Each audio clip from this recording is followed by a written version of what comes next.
Olá, aluna! Olá, aluno! Como vocês estão? Eu espero que estejam bem. Sejam muito bem-vindos a mais uma aula do nosso curso de modelagem de dados do ML, trazendo a vocês nessa segunda aula do módulo, segunda aula de diagrama de estado ou diagrama de estado de máquina, como vocês optarem. Nós falaremos a respeito dos símbolos, ou seja, dos elementos pertinentes a esse tipo de diagrama, ou seja, os elementos no qual esse diagrama utiliza para fazer as ilustrações ou as representatividades, tá bom? Então, como nós já estamos cansados de saber, símbolos e componentes são, de certa forma, elementos, formas geométricas e são utilizados para algumas representações, em algumas ocasiões, determinadas circunstâncias, com alguns determinados objetivos, tá? Então, da mesma maneira no qual eu passei todos os outros diagramas, todos os elementos no qual eles se compõem, que eles utilizam, aqui não vai ser diferente. Bom, primeiro que nós precisamos entender é que dentro do diagrama de estado existe um tipo de estado que se chama estado composto. O estado composto nada mais é do que subestados em uma estrutura. Como assim, Ávila, um subestado? Eu dei um exemplo aqui para que fique mais fácil de assimilar. Então, vamos colocar aqui uma consideração e existe uma matrícula para um determinado aluno, tá bom? Qual que é o estado composto de uma determinada matrícula? Ou qual que é o subestado no processo de uma matrícula? Então, vamos lá. O estado composto engloba diversos subestados no processo da matrícula. Como assim? Eu tenho a matrícula e o subestado da minha matrícula ele é o determinado estado composto. O que pode ser o subestado da minha matrícula? A minha matrícula ela é pertinente ao aluno, só que eu posso ter uma matrícula em aberta, eu posso ter uma matrícula fechada, eu posso ter uma matrícula em análise, eu posso ter uma matrícula aprovada e assim sucessivamente. Então, isso é determinado como um estado composto. Aqui não existe, de certa forma, um elemento específico, por isso que eu não coloquei nenhum tipo de elemento ilustrativo, mas é algo que existe como uma determinada regra para que seja utilizado esse diagrama de estado, tá bom? Agora sim, dando início às formas geométricas, né? Então, nós temos o primeiro, que é o pseudo-estado de escolha. Isso daqui é basicamente igual para todos os 14 diagramas, independente se ele faz parte do grupo de diagrama estrutural, independente se ele faz parte do grupo de diagrama comportamental, sempre o pseudo-estado de escolha ele será usado. Quando? Quando houver determinadas situações no qual eu preciso fazer escolhas ou eu posso fazer a divisão, a subdivisão ou a tridivisão de determinadas trilhas, né? Então, quando há uma unificação e de repente vira uma bifurcação. Então, quando eu quero escolher se posso ou não posso, se é certo ou errado, se vai ou não vai, se aprova ou não aprova, se deleta ou não deleta. Então, tudo isso é voltado ao pseudo-estado, né? Então, como eu gosto de chamar ali, é o símbolo de ouros para quem conhece de baralho, tá? E aí o que é interessante, eu já ressaltei em aulas anteriores, de módulos anteriores, e aqui é sempre no mínimo duas escolhas, tá? Mas existe mais de uma escolha com certeza para determinadas situações. Bom, daí nós temos um outro elemento que se chama evento. E aí o evento ele é uma instância que aciona uma transição rotulada acima da seta de transição apropriada. Então, o que seria o evento? O evento é determinada situação que está acontecendo entre uma transição de determinados elementos, tá bom? Então, por exemplo, aqui o determinado evento é o fim das aulas. O evento ele acontece quando existem duas situações e aí indica o término de uma para o início da outra. Então, por exemplo, eu tenho um evento onde as aulas elas estão sendo ensinadas, né? O aluno está aprendendo, então ele está sendo ensinado. E eu tenho um outro que se chama exames finais. Então são coisas paralelas, por mais que sejam pertinentes ao aluno. Primeiro eu ensino, depois eu aplico uma avaliação. Quando eu ensino? Durante o período das aulas. Quando que vai acontecer o exame? Quando todo o ciclo de aula ele terminar, né? O semestre ele acabar, e aí eu aplicar o exame. Qual que é o evento aqui no caso? O evento é o fim das aulas, que é o intermédio entre ele sendo ensinado e o exame que vai ser aplicado nele, né? A prova que ele vai fazer a avaliação. Então, o evento ele vai ser sempre esse nome no qual fica acima da seta de transição, beleza? E aí nós temos também o ponto de saída. Isso daqui nós já vimos em alguns diagramas também. Não é o símbolo do X-Men. Então vamos lá.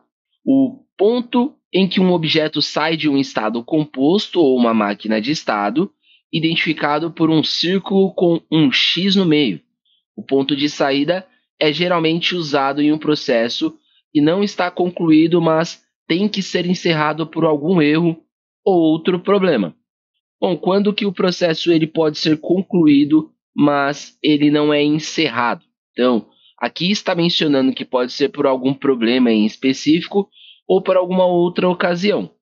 Mas se nós formos parar para analisar, determinados processos eles se encerram para que outros terminem, mas determinados processos eles simplesmente fecham, né? Então eu vou trazer aqui exemplos mais concretos para vocês, trabalhando muito em cima desse tipo de objeto aqui, esse tipo de elemento, para que vocês tenham uma percepção e um know-how de como se utiliza, de como se aplica no cotidiano. Aí nós temos também o primeiro estado, né, que é o ponto de marcador inicial. Nós já trabalhamos com ele bastante, inclusive, então nós já sabemos exatamente para que ele serve. Então, ele é um primeiro processo que representa o início, né? O começo de uma determinada transição, de um determinado diagrama. Então, olha só, o marcador para o primeiro estado no processo é representado por um círculo escuro com uma seta de transição, ou seja, aqui eu estou dizendo que está sendo iniciado o diagrama de estado, tá bom? E aí, obviamente, nós temos o estado. O estado nada mais é do que um retângulo com as bordas arredondadas, da mesma forma que nós usamos no diagrama anterior, e lá nós descrevemos as atividades lá dentro dos retângulos com as bordas arredondadas. Aqui nós vamos falar dos estados, ou seja, quais são os estados pelo qual determinadas coisas estão passando ou irão passar, tá bom? Então, o mesmo elemento que nós usamos para as atividades, nós usamos para o estado. O que muda é a maneira de analisarmos, de interpretarmos isso daqui. Quando é diagrama de estado, nós falamos que é um objeto de estado. Quando é um diagrama de atividades, nós falamos que é um elemento de atividades, tá bom? E aí o subestado, como eu tinha mencionado lá no início, né? Então aqui, ó, o estado é a matrícula, basicamente o subestado são os status pelo qual a matrícula ela pode estar passando, né? Então lembra, ó, vou até voltar aos slides anteriores, tá? Lembra que eu falei aqui, ó, sobre o estado composto e que não existe elementos específicos? Por quê? Porque o estado composto ele é a junção do estado atual com os subestados, tá? Então, o que é a junção atual dos estados com os subestados? Então, isso daqui, ó, o estado no qual nós temos a matrícula e os subestados, que é o que aquilo vai passar ou pelo qual aquilo pode ser percorrido. Então, como eu mencionei, matrícula em aberta, matrícula em análise, matrícula fechada, matrícula cancelada, matrícula inválida e assim sucessivamente, tá bom? E aí temos o exterminador, que nada mais é do que aquele círculo com um contorno, que ele representa um término de processo. Então, aqui é chamado de exterminador, né? Mas nós sabemos que a representatividade dele é do fim de um fluxo. Então, aqui, este elemento tem a mesma objetividade dos anteriores, no qual nós já utilizamos, tá bom? E aí temos também a transição, que nada mais é do que a seta no qual nós ligamos um estado a outro, um estado a um subestado, um estado a um condicional, que é a pseudo-escolha, e assim sucessivamente. A seta de transição nada mais é do que o indicativo para exibir no qual o fluxo está sendo percorrido, ou qual elemento, qual ação depende de qual para estar acontecendo, né? Lembrando que sempre de onde a seta parte para onde a seta chega é aonde nós fazemos a leitura. E aí nós temos algo chamado comportamento transicional. Seria isso daqui, olha só. Um comportamento resultante que ocorre quando o estado entra em transição, escrito acima da seta. Então, olha só o que eu tenho aqui. Um adicionador. Vamos lá. Um tipo de mensagem que move um objeto de forma ativa de estado para estado, escrito acima da seta de transição. No exemplo, o problema com reserva é acionador de maneira para que a agência de viagens do aeroporto em vez do próximo passo no processo. Então, eu tenho um mini fluxo aqui e ele, primeiramente, parte por uma verificação de uma reserva, que nós podemos imaginar a reserva de um aeroporto, como eu coloquei no exemplo, mas poderia ser, por exemplo, uma reserva para um hotel ou algo do gênero, no qual há determinadas escolhas para essa verificação de reserva, né?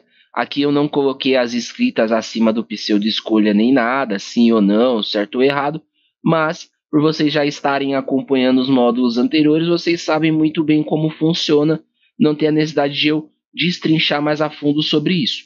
Mas vamos imaginar aqui o contexto. Então, existe a verificação da reserva, e aí, após a verificação da reserva, existe duas situações onde o usuário, né, quem está fazendo a alocação à reserva, pode obter determinadas preferências ou ele pode fazer o envio diretamente para a agência de viagens daquela reserva no qual ele está verificando, ou seja, confirmar aquela reserva no qual ele está fazendo. O que o acionador faz aqui neste contexto? Vamos ler de novo, ó. Um tipo de mensagem que move um objeto de forma ativa de estado para estado, escrito acima da seta de transição. Neste exemplo, problema com a reserva é o acionador que mandaria a pessoa para a agência de viagens do aeroporto em vez do próximo passo do processo. Então, olha só, vamos lá.